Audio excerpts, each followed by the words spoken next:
Pagkaylap sa Katoliko gikan sa Roma ngadto sa Europa. Pagkahuman sa panahon sa mga apostol, ang mga magtutuo ug mga misyonero mipanaw sa Gresya, sa France, Espanya, Britanya, Afrika ug Asia Minor. Sa ika-4 nga siglo ni atong tuig 313 AD, si Emperador Constantino sa Roma mihatag og kagawasan sa mga Kristiyano pinaagi sa Edict de Milan.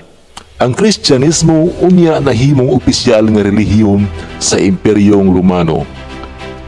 Ang Espanya sakop kaniadto sa Imperyong Romano sa panahon ni San Isidoro de Sibilia o uban pang mga santos sa Espanya.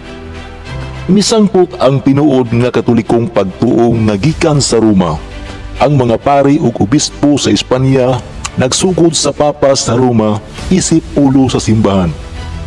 Niadtong 1492 sa panahon ni Reina Isabel ug Hari Fernando, lig-o na kaayo ang Katolisismo sa Espanya.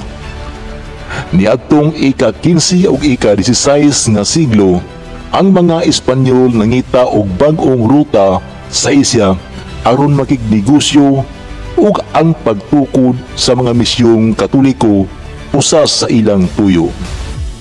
Si Magellan ug ang unang Kristiyanong misa.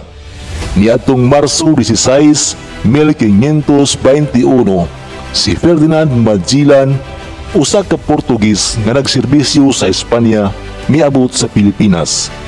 Sa Marso 31, 1521, sa Limasawa, gipahigayon ang unang misa Katolika sa yuta nga nahimong Pilipinas.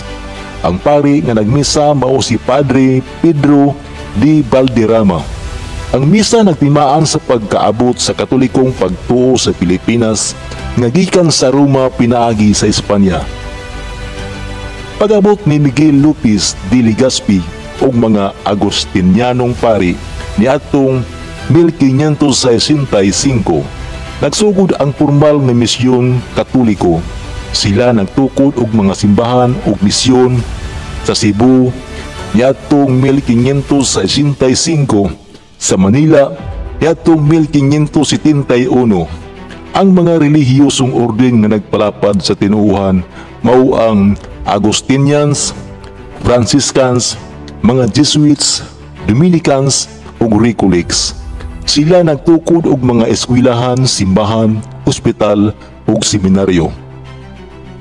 Ang mga misyonero nagtudlo sa mga Pilipino sa pag-ampo, pagbunyag, pagsimba, pagpangadji sa Santo Rosario, pagtuo sa mga sakramento. Sa kadugayan, ang tibuok kapupuan sa Pilipinas nahimong Kristiyano. Gisunod sa mga Pilipino ang Papa sa Roma, ingon nga ulo sa simbahan ug ang Katolisismo nahimong bahin sa atong kultura.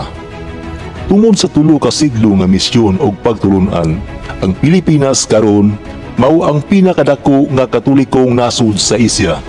Usa ka pinakadako sa tibuok kalibutan, sunod sa Brazil ug Mexico, ug nagpabilin nga matinud-anon sa Papa sa Roma.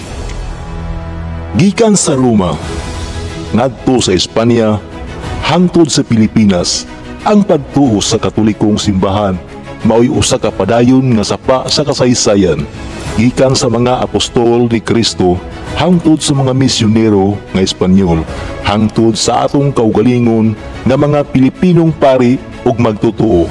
Nagpadayon ang panaghiusa usa ka simbahan nga balaan, Katolika ug Apostolika.